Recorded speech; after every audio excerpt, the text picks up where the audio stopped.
Big up! Big up! Oh, that's one right here. Yeah. Best in the world. Yeah. Woo! Oh, ah! Big dubs! Big dubs! Execute! So you've been that close. Best in the world. Whoop, whoop. Ah! Oh, the most for sure the best in the world right Hello. here. Woo! Yeah, smarter.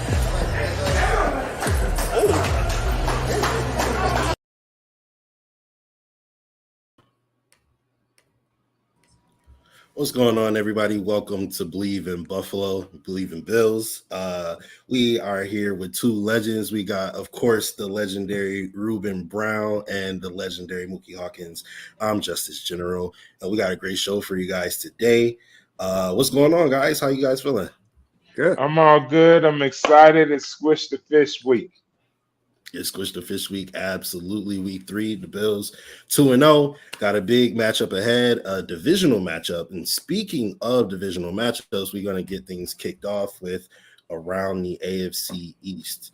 Coach Muki, what do you think about the scope of the AFC East as it is standing today?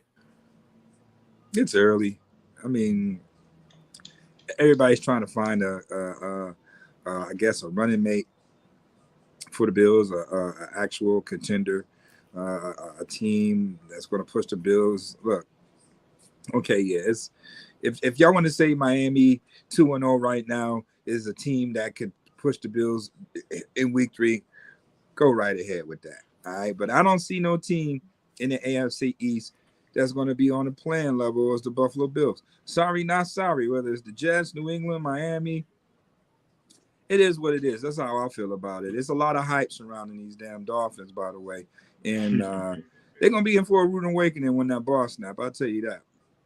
So there is a lot of hype around them. Looking at the first 2 weeks, you can kind of surmise that maybe they're not as good as the Bills, but do you think they're a good team? Who? Miami.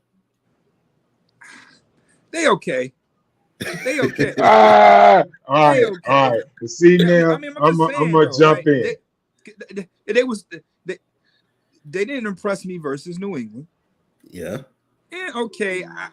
They didn't impress you the first 3 everybody quarters of the like Ravens coming game back. either. Who? They didn't impress you the first 3 quarters of the Ravens game either. That's what I'm saying. That's what I'm getting at. In the Ravens game, they was down 35-14. And, they finally, played versus busted coverage and things of that nature.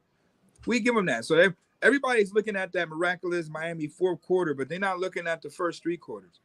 And that's what I'm going to be looking at because the Buffalo Bills in the 3 quarters that they played against Tennessee scored 41 points in 3 quarters. I'm just saying.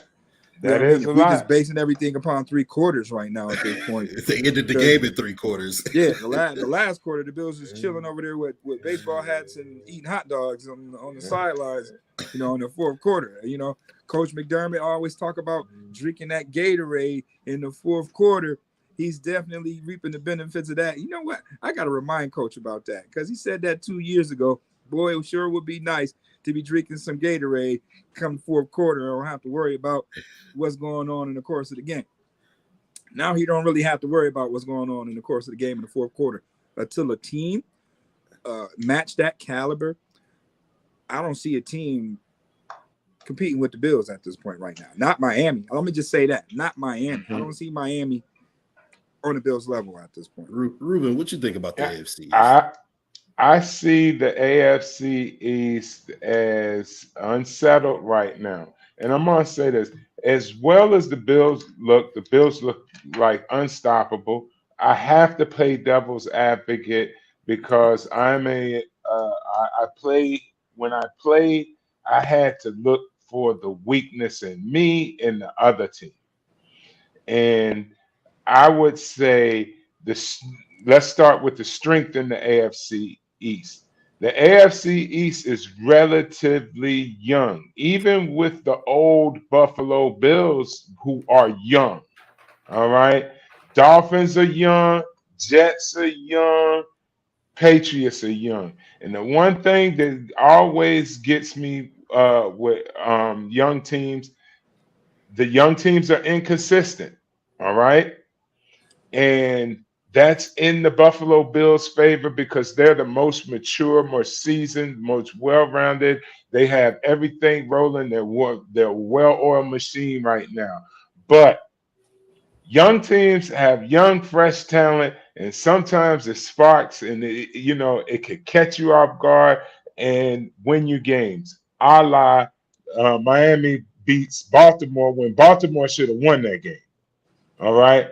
So I worry that these teams in the AFC are actually better than we are giving them credit because we are so good. And I'm afraid that we're so good that, like, look, you can slip and trip, and one trip in the hurdle race, you lose. You stumble over one of those hurdles, somebody behind you just picked up speed and didn't stumble over a hurdle, and they're going to win the race. So that's where I kind of compare it right now, as it's the Bills AFC to lose. But let me tell you guys, do not sleep on young talent in the NFL. Tua just showed you.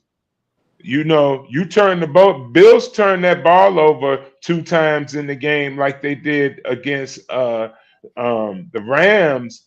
The outcome might be different facing the Dolphins, who's got some monsters over there that could take the house one shot. So you just mentioned, you said the Dolphins can take the house in one shot. You also said that you got to look for your weakness in other teams sometimes, and that brings us to our first quarter, which is keys to victory. What do you think the keys to victory are for the Bills to not let the Dolphins take one? I'll kick this one off, Mook. Our beat reporter over there, Mook. Came a long way, son.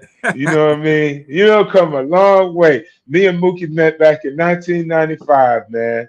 And we've been down ever since. And I never thought Mook would get into broadcasting and stuff, but I always know you knew your football. It's just your fault. What are you talking about? I know. So I never thought I would get into broadcast. You the one took me down to rec radio with Brett Ryder back in the days off Genesee. But I brought you because you knew football, you understood it, you coached everything. That's why we call you the coach. And coach, you tell every team that you coach. Now, we in the first quarter here, we talking keys to victory. And for the Buffalo Bills, it's easy because they've been doing it and they have to continue to do it.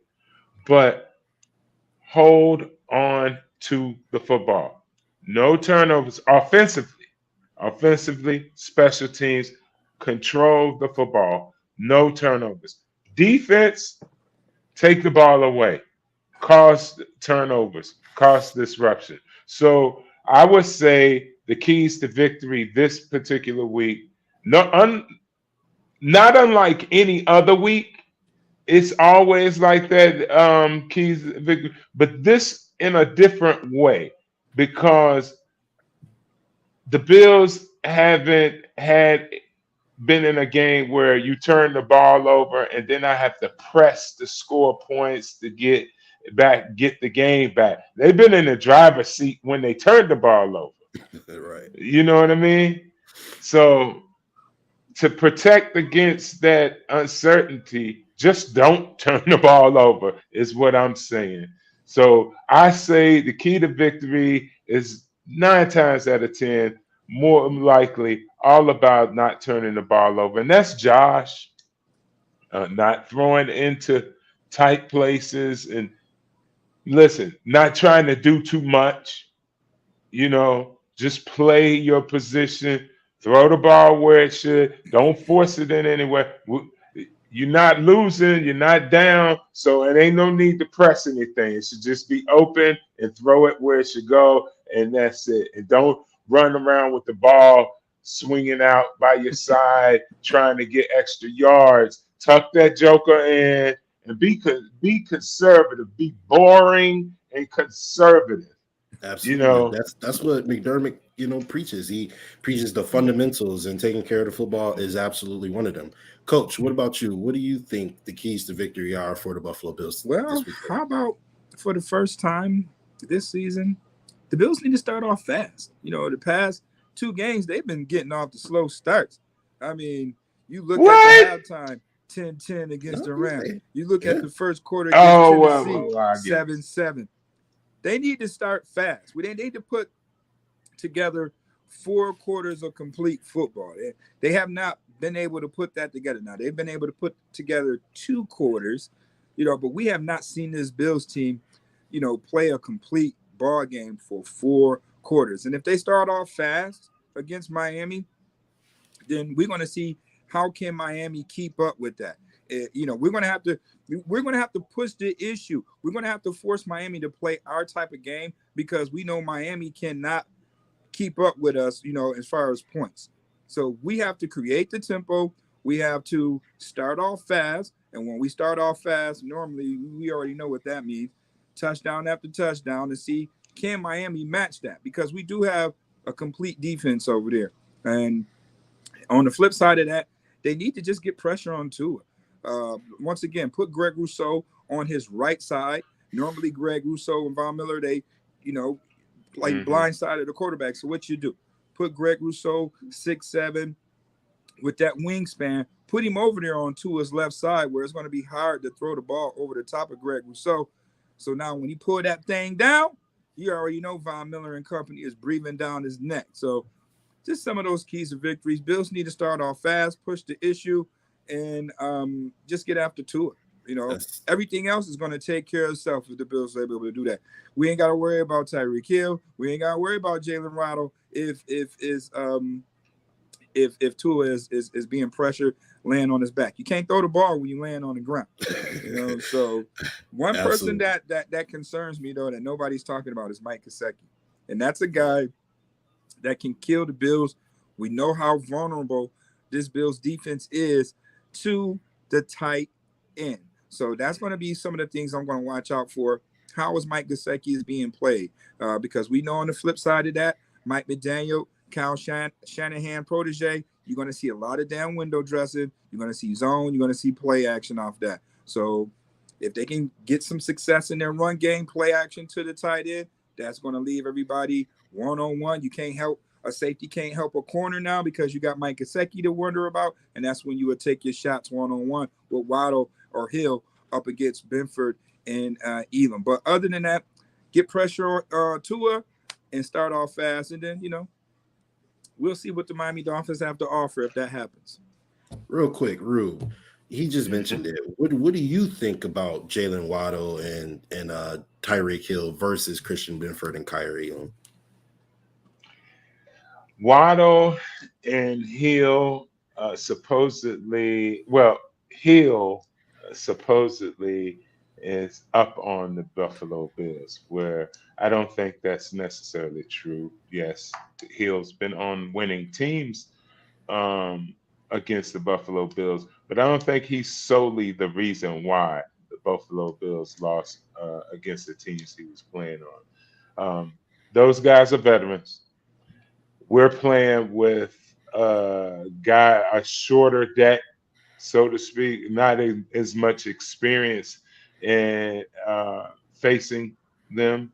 So we're going to be susceptible to, miscommunication, young mistakes, and things like that. And if I'm not mistaken, guys, y'all back me up. How many injuries we got in the DB area? About 3 guys. Well, you got Dane Jackson. You got Poyer, who's been playing around with a foot injury. You got Micah Hyde, who did not practice again today with a neck injury. So and right Poyer now, may Dane come Jackson back. and Micah might not play. Yeah, and so we definitely down 2 guys. Definitely down 2 guys.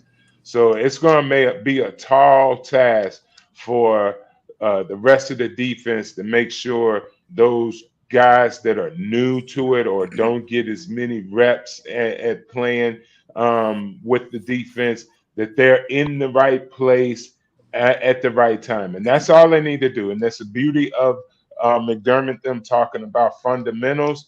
You know that they're going to just get the fundamentals because that's the main weapon they need to face these guys. Waddle and Tariq going to throw everything at you. Don't act like I'm not um, um, ignorant enough to say, "Oh no, they're not that fast." No, I know they fast. I know they fast, but Absolutely. I'm like Marv Levy. I'm old enough to know my shortcomings, and I'm also old enough to know how to overcome them. So, with our coaching, we'll be able to help coach those young guys to make sure they're in the position so they won't fall susceptible to some, just some veteran trickery. And look, we know that's going to happen. And I just want to see from our DB staff facing these guys, I want them to maintain them or they're going to get theirs, right? Yeah. But we can't let them get 6 touchdowns. You know what I mean? No, You I don't. know, I don't think they're going to be going for sixes yeah, or anything like that. But it was yeah, interesting. You made a great point about how you have to make sure that you know your shortcomings and also how to remedy those shortcomings. yeah. And that brings us to the second quarter. Coach, who is the player most impacted by Von Miller's influence?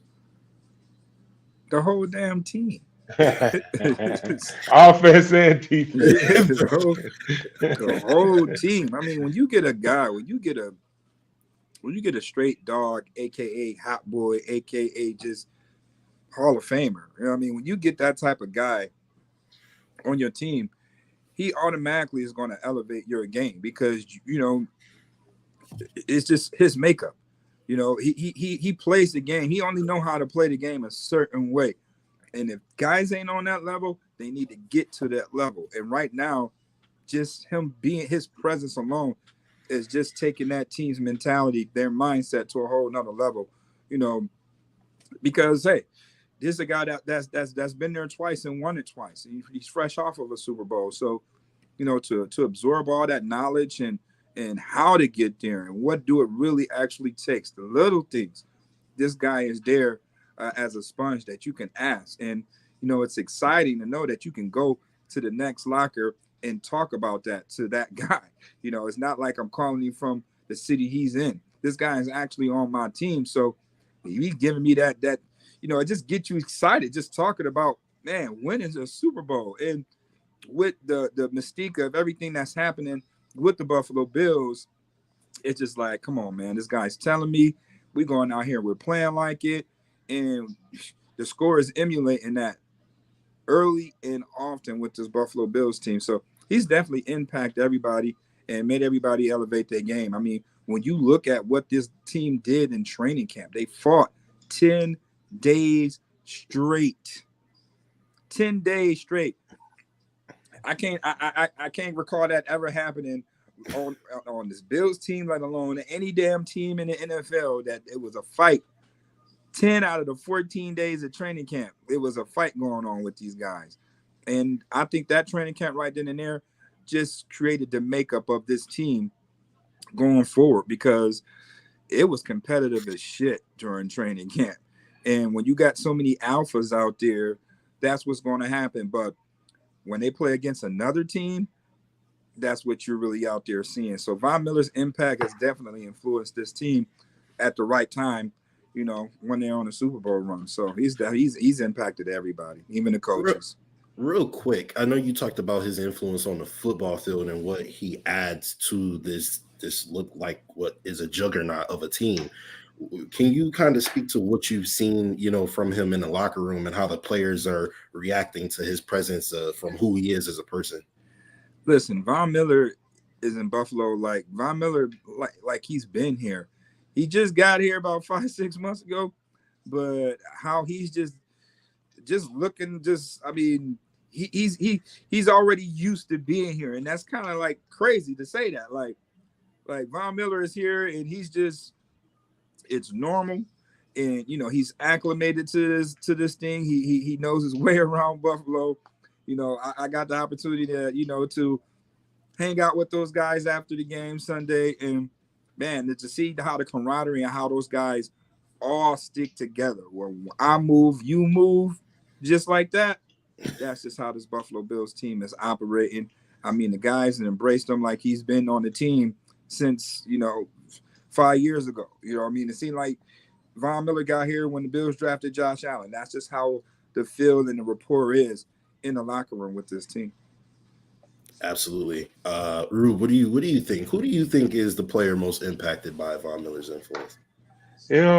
I would say off the top, and I'm learning a little bit more about Von's impact as it goes on, but just on the surface, I can see that Greg Russo is immediately impacting. You see that in that sack that transpired this past week, and the other play that he had in the first game. I think that communication that he's having with Vaughn out there is very crucial for his young development. Because remember, he's still a young guy. You know what I mean? So that's huge, because veteran players at Vaughn's caliber, they're the type of players that can play on any team, no matter where they are. He's an all-time player, and smart people soak up knowledge that they spit out just by walking. They don't even Vaughn necessarily doesn't know that he's teaching these guys all the things that he's teaching. He's going about his business. And so for a young guy like Greg to see that and hear the conversations that Vaughn is having to prepare, it's only making Greg better. Now, overall, the team, you're right, Mookie, everyone is. But probably most important, and you wouldn't think it, but it is Josh Allen. Josh Allen is getting this is ideal. This could not have come at a better time for Josh Allen. Josh Allen is a young, emerging leader in the NFL. And how much guidance has he had at being a leader and also being a leader of a winning team? None, right? He has none. But he has to get it from somewhere. And who does he get it from? Can he get it from an older quarterback that's never won, that's been on the bench all of his life, and Josh is running the show? No, he can't get it. He got to get it from another big dog, And so in comes Vaughn, who's another big dog that has won and gets, he's not like Vaughn doesn't just get defensive respect. Vaughn gets offense, defense, special team respect. You know what I mean? So that forces Josh to say, because it could go horribly wrong for the organization if Vaughn comes in here and he's much more powerful than a leader than Josh and kind of subdues or Overshadows him. Put Josh down a little bit. Josh still has to be that front guy, but he needs some power with him and somebody that he can turn to and say, hey, can you get that defense together for me over there? Tell them guys over there, and also a guy over on defense that can tell Josh, hey, man, we got to go. What's happening over there? Right. So two leaders can have that conversation and that type of growth together. So that's where I see Vaughn helping. Over on the defense side, obvious young players working with him, hearing from him and everything. But over on the offensive side, it's Josh. Josh is really benefiting big time from, the success that Vaughn has and how Vaughn knows how to be successful. And to your point, you talk about how Vaughn is a leader on the team, but not trying to overshadow Josh Allen. He says it in the interviews all the time. Mm-hmm. Josh Allen is the leader of this team. He never tries to overstep or make his presence bigger, even though it is fairly large, probably maybe the second biggest, if not the biggest on the team. So that he absolutely does do that as well. I would say here, I'm going to answer real quickly. I would say it's your guys like Kyer Elam and Christian Benford who benefit benefit most, because they're starting on on a Super Bowl caliber defense, on the number one defense in the league. This isn't just like a Super Bowl team where the quarterback is the best quarterback in the league and the defense is this is a damn good defense, and they are they have to take over the spot of an all-pro corner and Dane Jackson, who's been playing extremely well. And I think having a guy like Von Miller, just make that defensive line so much more, just so much more electrifying. It allows them to see maybe some setups and schemes that maybe they weren't prepared for, make a couple mistakes, and the quarterback isn't able to see it because he's getting hit. So right. I think it benefits them greatly. But that's going to move us here into our third quarter, because we talked about it. Who has more to prove? The offense or the defense? So Ruben, we'll start with you. Who do you think has more to prove, the offense or the defense? Hey man, I'm always, it's the early part of the season, and even though they have had seemingly the most success, but I still think they have the most to prove. And I go with offense with my call for who has the most to prove. I piggyback on something that Mook said earlier, where the Bills haven't gotten off and played that complete game yet. It's there, it's in them, because you see each time they started the game off, they've gone down and scored. Right. So I know from an offensive standpoint, all the years that I studied and practiced, and we would make our first 15 plays and stuff, and envision how we want to start the game. I don't think the Bills have saw any adversity or any issues with their first 15 plays that they called the last two games. I mean, I think they smoothly, if I'm right or wrong, Justice, each game they've opened the game and gone down and scored. Yes, they have. Each game. That's huge. Justice, tell me, trust me when I say that. That is humongous. I played 13 years. It's very hard to do. All right. They done it 2 weeks in a row. All right. Now, the punters hardly had any work. All right. I think, they've gotten off to a great start, and they haven't had a complete game, but, just the confidence that they build by going out there and scoring in the open is like, all right, yeah, we can do it again. And I'd like to see them, commit some more. And this is me sneaking my O-line stuff in here, and it's all about running the ball with me. I would like to see them sneak in more run plays that are design run plays, that aren't passing plays, that are run plays, and that are design run plays. You don't like the RPOs? No. And I don't want a run play where Josh is designed to run it. I only like to see Josh run if things break down and he's got to get up the field. I want to see, because at the end of the day, this means something. Can we get our other players off? That's what they got to prove. Yes, Josh can pass to 5 different receivers in the first half of that last game, and everybody caught a touchdown, it seemed like. But we have not seen them hand the ball off on a regular basis and have a good drive sustained by, I called a run. You know what I mean? I know we got the weapons guy. I know we can kill it. But we are going to need to turn around and hand that ball off to one of them guys in the backfield one day. And we're going to have, we can't wait to the last minute to start building up to that. It starts in the early part of the season.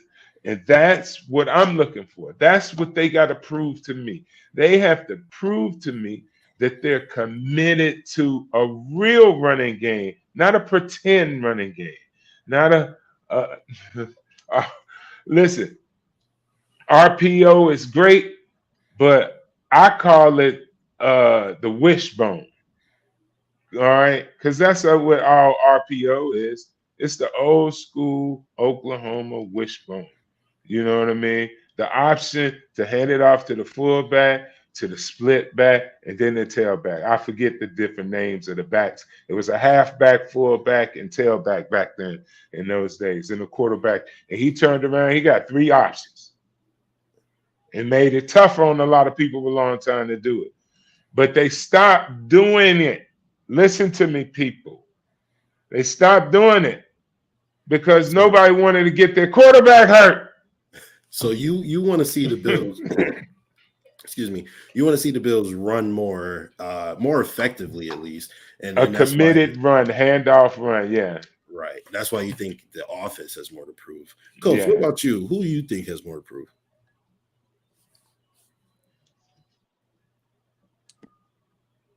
Mute. Well, I keep muting my mic, but I agree with Rube on with the offense to that degree. Run the ball. You know what I mean? Rube likes to mow the lawn, obviously. You know what I mean? There's been times in games where you heard him screaming to the coaches, run the damn ball.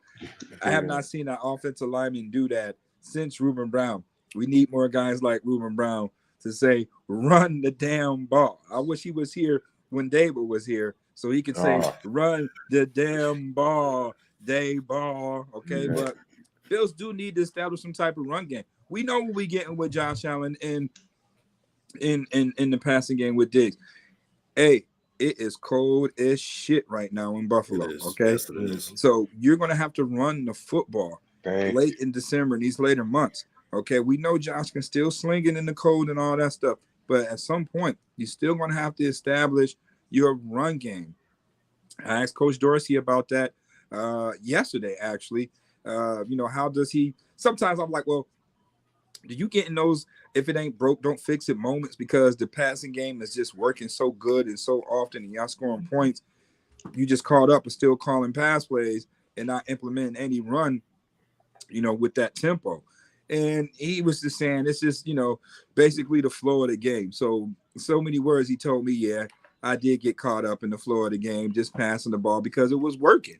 So if my passing game is working, I'm taking what they're giving us and we're just dinking and dunking down the field, then obviously I'm taking my shots. But you have to blend some run in there, right? You have to keep teams off balance with balance. And the scary thing about it is the Bills are blowing teams out, still being one-dimensional.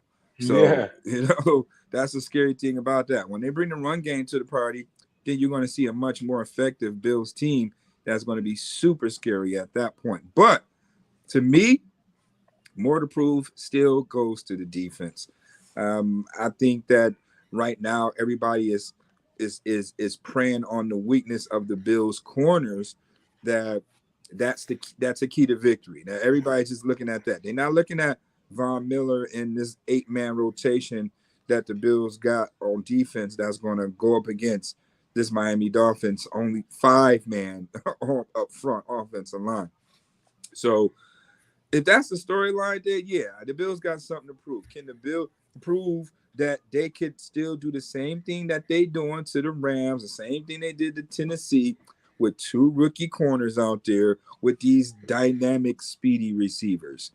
All right, so yeah, Bills have more to prove. Now, if they can do that with rookie corners against probably one of the the fastest wide receiver duo in the NFL, I don't see a team beating this Buffalo Bills team. And I know it's only week 3, but if that happens, the Bills are pretty much, I mean, what else could you put in front of this defense at this point? If they go out there and dominate Miami's offense with 2 rookie corners out there, who's going to beat this team? It's going to be super scary because there's always rumors of improvement for this Buffalo Bills team on a week-to-week. Yep. Absolutely. And I'm with you. I would say, I mean, through 2 games, the score is 72-17. It ain't too much you can say about who needs, you know what I mean? But if I had to say somebody needs to prove more, I would say the defense only because of the 13 seconds thing. They need to play lights out, to kind of get that monkey off their back. And I'm gonna shoot the RPO some bell rule. Look, if I'm Josh Allen and I got a call run play and Stephon Diggs is on the side versus a rookie quarterback playing 10 yards off, I'm All gonna run right. that out. All right. Run Yeah, that yeah, route. yeah. You know what I mean? Yeah. So that's all. I'm But down. so speaking of those rookie cornerbacks, we were just talking. There's a little bit of a battle between them going on. Coach, you wanna give us a little bit of insight on this? Yeah, I mean, nobody's not talking about how Christian Benford is just starting over the #1 draft pick, Kyer Elam. Okay, I went on and said that Christian Benford was going to be the sleeper in this draft class. Right now, I mean, man, I'm sitting up here like a guru or a genius or something right Nostradamus. now. You got damn Mookie Damas up in this I motherfucker. don't know if you remember, Coach, but we You was know? on 96.5, and we both were saying this, and people been on me too, like, oh yeah, you called it. So yeah, I'm right there with you. I mean, when you look at the overall production of Christian Benford's 14 interceptions, I don't care what school you went to. When you got 14 interceptions on a college level, I'm definitely going to take a look at that guy. That's that's one of them things. Like I can remember back when Steve McNair was coming out into the NFL, and everybody was knocking him because he played for Alcorn State. All that changed when he showed up to the Senior Bowl. When Senior Bowls got Auburn, Alabama, Pitt, Michigan State, all of these teams, and Alcorn State, everybody was watching Alcorn State's best player go to practice. They weren't watching Alabama. They weren't watching Notre Dame. So good players rise to the top, Justice. It don't matter where you are, where you play. Michael Strahan played HS. The CU. He didn't play with Southern Cal, Notre Dame, or any of those things like that.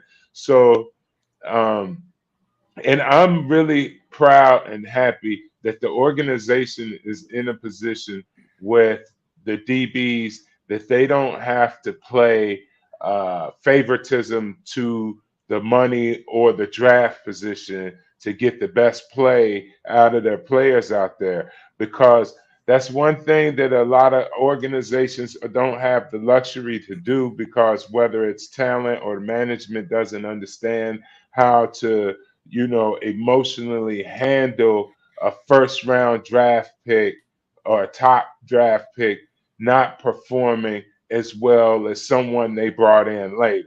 There's a lot of egos that go on out there. You got scouters that scouted these guys, and everybody put their name on the paper and said, I believe this before we decided to draft them. So now when things don't go as they plan, they start looking at, were you the one that signed off on this too? You know what I mean? Be like, yeah, coach. But coach, I got the guy that's up there too. The guy that's starting too, I got him. So it creates a great environment. Number one, I think it's only going to challenge Elam. If Elam is the type of guy that everybody thinks he is or should be being drafted so high, I think this challenge will boost him up, which only increases the depth of the position. He could take, and things could go bad. We don't know, but hopefully the kid's got what it takes that's going to be a part of the team and not fall away from the team due to expectations. And I speak up to this, guys, from experience. I know I'm long-winded, but I was drafted first round, and my first day in practice, they were laughing at me. They were like, we spent what for what?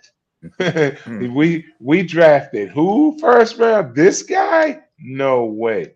And just having that happen behind my back and around me was enough to be like, oh no, You're not gonna get this one.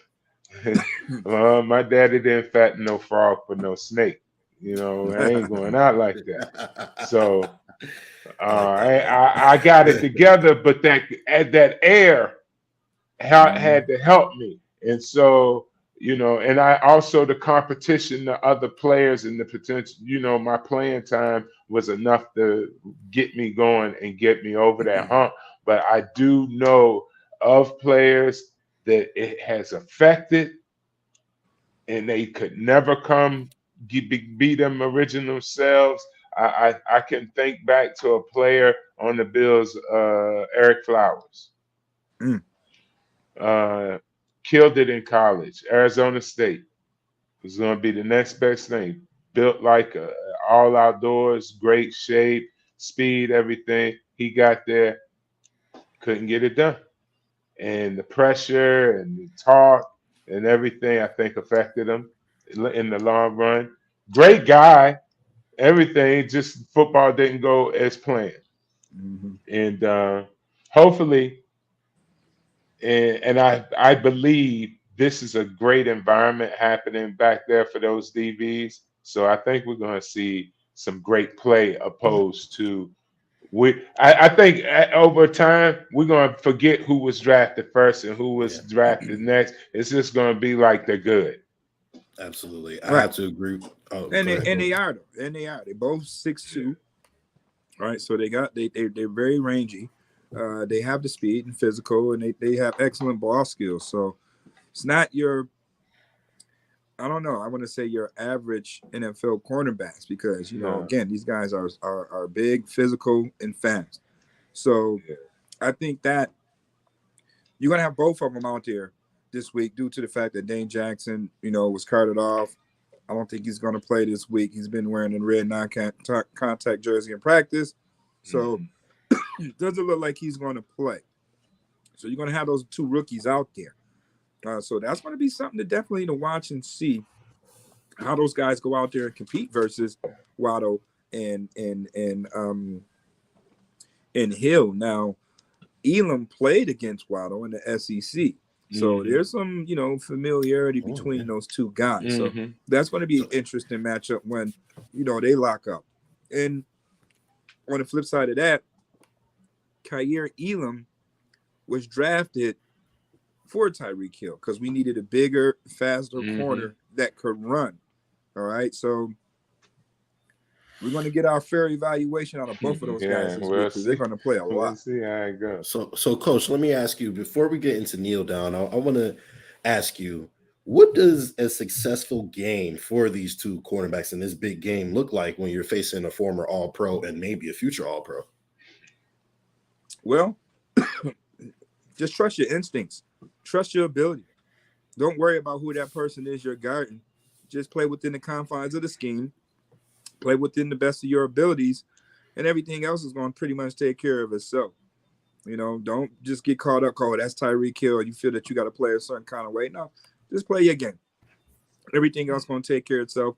And you got teammates out there. As long as they doing their job, he only going to have 3 seconds to throw the ball. Absolutely, 100%. All right, guys, great show. We're gonna go ahead and get into the kneel down. This is where we kind of cool down. We're gonna go ahead and get into our segments for tonight. It was his idea, and I thought it was a great idea. So of course, we're gonna start off with the legendary Ruben Brown. We got Ruben's rundown with Ruben Brown. So why don't you let us know, Ruben, what's on your mind? What you thinking about? What's on my mind is the fact that the Buffalo Bills are headed down to Miami and play the Dolphins in one of the most significant games in a long time between the Miami Dolphins and the Buffalo Bills. For a long time, this has been a brutal, vicious rivalry. I can remember all the way back to the Brian Cox days and the fights with him and Carwell Gardner. The fights would go out into the parking lot. Now, it doesn't have to be that anymore because Josh and the Bills have been knocking on the door in the playoffs for some time for the championship. And the Dolphins have been making noise by, unexpectedly beating good teams at times. So here we are with these teams finally being, I would say, relevant on the NFL landscape again and showcasing this long-term rivalry. For many a years, like I was told before I got here, the Dolphins ran roughshod over the Buffalo Bills. And then finally, the Bills got their chance, and the Bills ran roughshod. And then I would say the years I were there, we were doing a little tit for tat, back and forth, and the programs were rebuilding. And I think for me, my whole rundown is we're watching two emerging teams, two young teams, young quarterbacks. Josh older than Tua, but I think right now Miami and Buffalo are probably the two of the most exciting teams in the NFL today. And the Dolphins and the Buffalo Bills have always been one of the most exciting rivalries in the NFL and historically. I mean, it's an AFC rivalry. It's not like the NFC. NFC, obvious reasons, have longer rivalries, but the AFC and the Dolphins go back a many years. We have respect for those old greats, but we don't love the Dolphins. And so, that's just what my rundown is about. This is more for the fans, more than being analytical about the game, saying who's going to do this or who's going to do that. This is squish the fish time. You know what I mean? And it is a big stage. At any other time, this game may have been Monday night. Just if the Bills hadn't already scheduled it Monday night, with the way the Dolphins are set up and playing right now, and the way the Bills playing right now, they would have purposely moved that to a primetime game like that. This is going to set the tone for the season. Whoever wins this will have the upper hand in the playoff race and home field advantage. And the Bills look like they the for sure thing to get all of that. But I'm sure the Dolphins are chomping at the bit to be the ones to tarnish the Bills' reputation. And in these games, guys, rivalry games, a lot of times we say, "Oh, it don't matter, it don't matter." Oh, yes, it does. Yes, it does. You can have an undefeated team going to face a team that has no wins, and if it's a rivalry, all bets are off. Any given Sunday, anyone can win. So that's the only thing that gives me pause about the Bills this week. I'm speaking to the fans out there. I give them a little pause for the Bills just going out, and for me just saying, hey, the Bills going to go out there and just trounce them. It's a rivalry game, guys. so I want the Bills to be conservative. Don't turn the ball over. Put it in the end zone when you can. Punt it. Kick the field goal. No turnovers, Buffalo, and we win the game. That's it. Squish the fish. We can't stand them. We don't even like the weather in Florida because it smells like mildew down there. You know what I mean? Smell like somebody's mildew clothes. They left them in the washing machine. They ain't take them out. Forgot to take the clothes out. Now you take them out, you're going to try to dry them. Now, how you going to dry mildew clothes? You know what that's going to smell like all through the house? Florida. That's what it's going to smell like. So that's my rundown, Florida. Y'all can take that. Take that. All right. We moving from one legend to another. We got a moment with Muki Hawkins. So, Coach, let us know how you feeling or what you feeling and how you feel about it. Well, I mean, I do kind of agree with Ruben, but I don't want them to be conservative. I want them to be aggressive. All right. It is what it is. I mean, let's not play around with the Dolphins. Let's see it. Can the Dolphins play catch up? All right. Let's see if the Dolphins can play our game. All right. They scoring at rapid pace. They scoring 28 points in one quarter. Let's see if they can go toe to toe with the Bills. And we all know that they're not going to be able to go toe to toe with the Buffalo Bills. I am sorry. The common denominator is that defense. Miami's defense, they're not even being talked about. They're not even being mentioned, this Miami's defense. The only thing they keep talking about, they got the two lockdown corners in Jones and Howard. So nobody cares about that. Stephon Diggs has torched those guys year in and year out since he's been a Buffalo Bill. Gabe Davis has torched those guys as well when he's given the opportunity. So come out aggressive. You know who you are. You don't have to change your game for nobody. Last time the Bills did that, they lost against New England. So understand who you are as an offense and go out there and be aggressive, score points, force the action, let the defense do what they normally do. And this is going to be, like Ruben said, there's going to be salmon patties all over the place at Hard Rock Cafe on sale. Yeah. Hot. All right. What so, you got, General? I mean, you know, Yeah. I got my own little segment or whatever, so we're gonna go. That's what's up. General. So for me, when I take a look at what the Buffalo Bills have done. Did it play? Yeah, it did. I saw it. Oh, okay. I didn't see it. All right. Well, whatever. I take a look at, you know, what the Buffalo Bills have done in the last couple of times they played the Dolphins. It was like 40 to 0, 35 to like 17 or something. I can't think of the scores off the top, but I know that Josh Allen has absolutely obliterated this team anytime he's played them. 7-0 in the each of the last 7 games he started versus the Dolphins. And even when he didn't play versus the Dolphins played our backups. They had an opportunity to make the playoffs and they lost. They played our backups and lost, you know. Of course, this is a completely different team. None of that really matters, but I like to liken it to trauma, right? You watched your dad beat you all your life. We watched Tom Brady beat us all our life. So now we take it out on our children, who are the Dolphins, and now we're gonna beat them anytime we come across them. So I want the Bills to go out there and do exactly what they did to Tennessee and to Los Angeles, because of the 3 teams, I feel like the Dolphins is the worst team. I'm not sold on Tua.